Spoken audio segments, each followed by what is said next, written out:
পানী যেহেতু ইয়াতে বাঢ়িছে আপোনালোকে দেখিছে পানী বাঢ়িছে পানী বঢ়াৰ বাবে আমাৰ SDRF দলে মানে ৰিকভাৰী কৰাৰ কাৰণে অকমান অসুবিধাৰ সৃষ্টি হৈছে তথাপিও আমাৰ মানুহ যিমানটো পাৰে তেখেতসকলৰ সাহায্যাৰ্থে বা ৰাইজৰ সাহায্যাৰ্থে ইয়াতে যথেষ্ট পৰিমাণ সহায় কৰিছে আৰু ইয়াতে পানী আপোনাৰ বালিবিলাক ধুই পেলাই মানুহজনক কিছু পৰিমাণে তল ভাগ অকমান পুট খুৱাই পেলাইছিলে তাৰ বাবে উদ্ধাৰ অভিযানৰ অসুবিধাৰ সৃষ্টি হৈছিলে বাকি আৰু পানীও অলপ অসুবিধাৰ সৃষ্টি কৰিছে ইয়াতে যেহেতু ফুট দেখিছে ইয়াৰ পৰা যায় পানী বাহিৰলৈ সাপ্লাই দিয়ে ইয়াতে মেচিন লগোৱা আছে এতে আসল অসুবিধাটো হৈছে ইয়াতে মানুহ লোকসকল ইয়াতে গা ধুবলৈ আহে আমাৰ পুলিচ প্ৰশাসনৰ ফালৰ পৰা বহুত বাৰণ কৰা হৈছে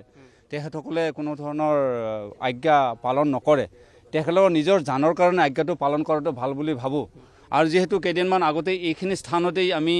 ইয়াতে সৰু ল'ৰা এজন 16 বছৰীয়া ল'ৰা এজন ইয়াতে উদ্ধাৰ কৰিছো সৰু ল'ৰা 4-5 জন ইয়াতে আহিছিলে ইয়াতে কাঠৰ নাও ইয়াতে ৰখোৱা থাকে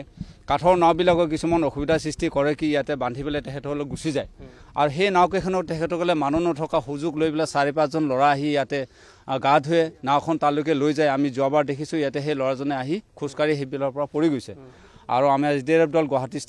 ষ্টেচনৰ পৰা আহি পেলাই তেখেতক উদ্ধাৰ কৰিছে তেওঁলোকৰ গাৰ্জেনো আহিছিলে আমাৰ নুনবটিৰ PS আমাৰ অফিচাৰসকল আহিছিলে তেখেতসকলক আমাৰ হেণ্ডঅভাৰ কৰি দিয়া হৈছে পুনৰবাৰ আকৌ যোৱাকালিৰ পৰা উদ্ধাৰ অভিযান আজিলৈকে এতিয়ালৈকে বৰ্তমান উদ্ধাৰ অভিযান চলাই এতিয়া 9:30 বজাত ৰাহুল নামৰ ভিকটিমজনক আমাৰ উদ্ধাৰ কৰিবলৈ সক্ষম হৈছে SDRF দলে আচলতে চাওক আপোনালোকৰ যোগেদি এটা বাৰ্তা দিবলৈ বিচাৰিছো Assam fire service and emergency fire সাৰ্ভিসৰ পৰা মানে বস্তু হৈছে কি বহুত ঠাইত আমি এৱাৰনেছ প্ৰগ্ৰাম সজাগতা প্ৰগ্ৰাম কৰোঁ তাত সত্ত্বেও লোকসকলে অলপ বাৰ্তাটো নিজেই মূৰত ৰাখি পেলাই তেখেতসকলে কিছুমান ঠাইত যাব নালাগে আমি বহুত ধৰণৰ ইয়াৰ পদক্ষেপ লওঁ বা বহুত ধৰণৰ আমাৰ চৰকাৰী ডিপাৰ্টমেণ্ট আছে বিভাগ আছে তেখেতসকলে ইয়াতে বহুত এই ৰাইজক সজাগ কৰাৰ কাৰণে বহুত পদক্ষেপ লৈছে তথাপিও ৰাইজ সজাগ নহ'লে কিমান আপোনাৰ এইটো সিকিউৰিটি এৰেঞ্জমেণ্টটো সজাগ হ'ব সকলো লোকে যদি নিজে সিকিউৰিটিটো নিজে চাই বা অন্যকো দিয়ে তেতিয়াহ'লে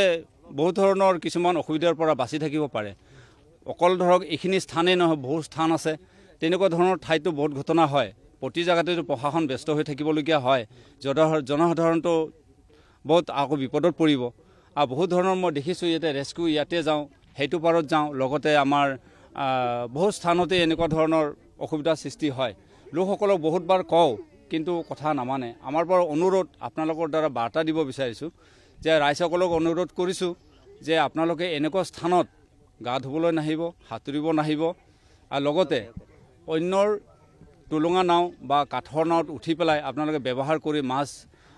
নদীৰ মাজলৈকে বুকুলৈকে যাবৰ চেষ্টা নকৰিব সৰু ল'ৰা ছোৱালীক অভিভাৱকসকলে অকলন বাৰণ কৰিব আমাৰ পৰা অনুৰোধ আৰু তথাপিও আমাৰ ডিপাৰ্টমেণ্টে বা বিভাগে সকলো ধৰণৰ ব্যৱস্থা গ্ৰহণ কৰি আহিছে গ্ৰহণ কৰি থাকিব আৰু ইয়াৰ কোনো খুঁত নাথাকে আৰু ৰাইজসকলক এইটোৱে অনুৰোধ আৰু আপোনালোকৰ পৰা বাৰ্তাটো প্ৰেৰণ কৰি দিব ইয়াতে বিভিন্ন ইয়াতে যেহেতু পানীৰ সুত বাঢ়িছে আপোনালোকে দেখিছে পিছ মুহূৰ্ততে আপোনাৰ পিছফালে পানীৰ সুত বহুত স্পীডত আহি আছে আৰু লোকজনক কিছু পৰিমাণে আপোনাৰ তলখিনি কঁকালৰ তলৰ পৰা অলপ পুট খুৱাই দিছিলে সম্ভৱতঃ আৰু দেৰি হ'লে লোকজনক সম্পূৰ্ণভাৱে পুট খোৱালেহেঁতেন আৰু তেতিয়া আমাৰ বিচাৰি ওলোৱাত অলপ অসুবিধা হ'লেহেঁতেন আৰু এতিয়া বৰ্তমান তথাপিও অসুবিধাৰ সৃষ্টি হৈছে যদিও SDRF দলে আপোনালোকৰ সন্মুখতে চাৰ্চ অপাৰেশ্যন চলাইছে পানীৰ তলত সোমাই পেলাই লোকজনক উদ্ধাৰ কৰিছে অভিভাৱক চমজাই দিছে